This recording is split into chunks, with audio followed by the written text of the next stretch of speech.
Grimm's Complete Fairy Tales, The Brothers Grimm. The Grave Mound. A rich farmer was one day standing in his yard inspecting his fields and gardens. The corn was growing up vigorously, and the fruit trees were heavily laden with fruit. The grain of the year before still lay in such immense heaps on the floors that the rafters could hardly bear it. Then he went into the stable, where there was well-fed oxen, fat cows, and horses bright as looking-glass. At length he went back into his sitting-room, and cast a glance at the iron chest in which his money lay. While he was thus standing surveying his riches, all at once there was a loud knock close by him. The knock was not at the door of his room, but at the door of his heart. It opened, and he heard a voice which said to him, "Have you done good to your family with it? Have you considered the necessities of the poor? Have you shared your bread with the hungry? Have you been contented with what you have, or did you always desire to have more?" The heart was not slow in answering, "I have been hard and pitiless, and have never shown any kindness to my own family. If a beggar came, I turned my eyes away from him. I have not troubled myself about God, but have only thought about increasing my wealth. If everything which the sky covers had been mine, I should still not have had enough." When he was aware of this answer, he was greatly alarmed. His knees began to tremble, and he was forced to sit down. Then there was another knock, but the knock was at the door of the room. It was his neighbor, a poor man, who had a number of children whom he could no longer satisfy with food. "I know," thought the poor man, "that my neighbor is rich, but he is as hard as he is rich. I don't believe he will help me. But my children are crying for bread, so I will venture it." He said to the rich man, "You do not readily give away anything that is yours, but I stand here like one who feels the water rising above his head. My children are starving. Lend me 4 measures of corn." The rich man looked at him long, and then the first sunbeam of mercy began to melt away a drop of the ice of his greediness. "I will not lend you 4 measures," he answered, "but I will make you a present of 8. But you must fulfill one condition." "And what am I to do?" said the poor man. "When I am dead, you shall watch for 3 nights by my grave." The peasant was disturbed in his mind at this request, but in the need in which he was, he would have consented to anything. He accepted, therefore, and carried the corn home with him.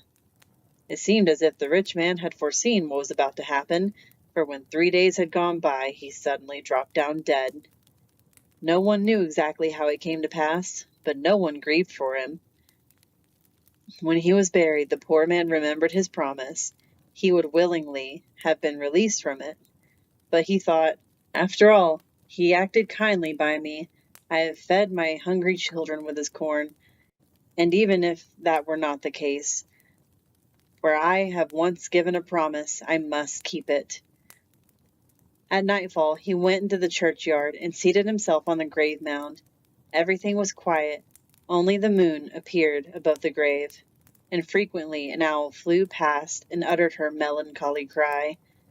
When the sun rose, the poor man took himself in safety to his home, and in the same manner the second night passed quietly by.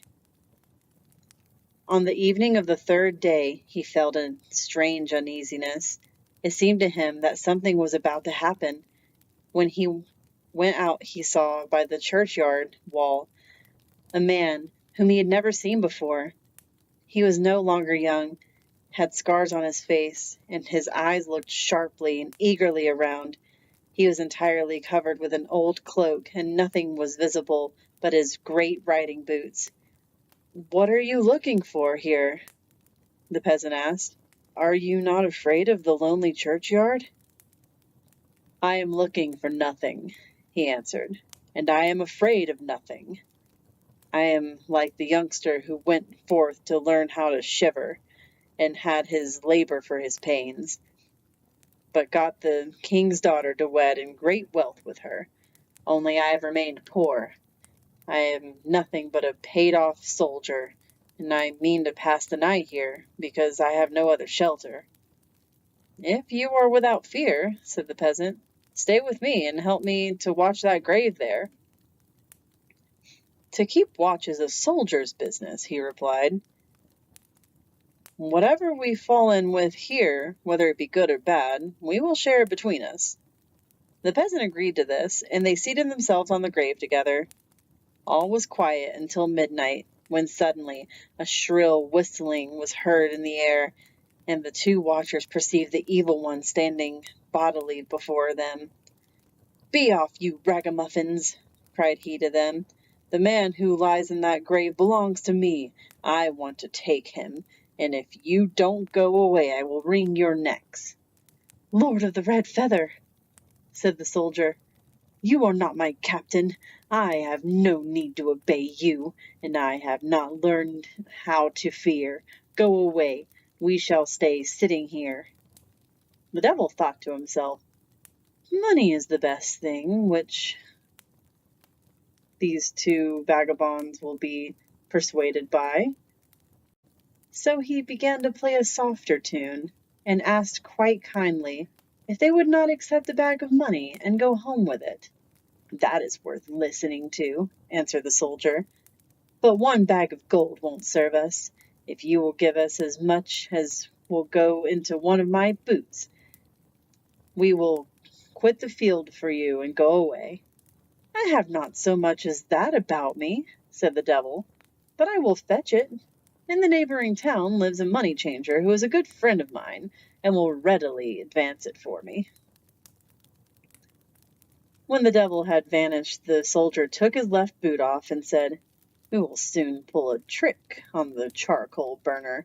Just give me your knife, comrade." He cut the sole off the boot and put it in a high grass near the edge of the grave, and it was overgrown. "That'll do," said he. "Now the chimney sweep may come." They both sat down and waited, and it was not long before the devil returned with a small bag of gold in his hand. "Just pour it in," said the soldier, raising up the boot a little. "But that won't be enough." The black one shook out all that was in the bag, the gold fell through, and the boot remained empty. "Stupid devil!" cried the soldier. "It won't do. Didn't I say so at once? Go back again and bring more." The devil shook his head, went, and in an hour's time came with a much larger bag under his arm. "Now pour it in," cried the soldier, "but I doubt the boot will be full." The gold clinked as it fell, but the boot remained empty. The devil looked in himself with his burning eyes, and convinced himself of the truth. "You have shamefully big calves to your legs," cried he, and made a wry face. "Did you think," replied the soldier, "that I had a cloven foot like you?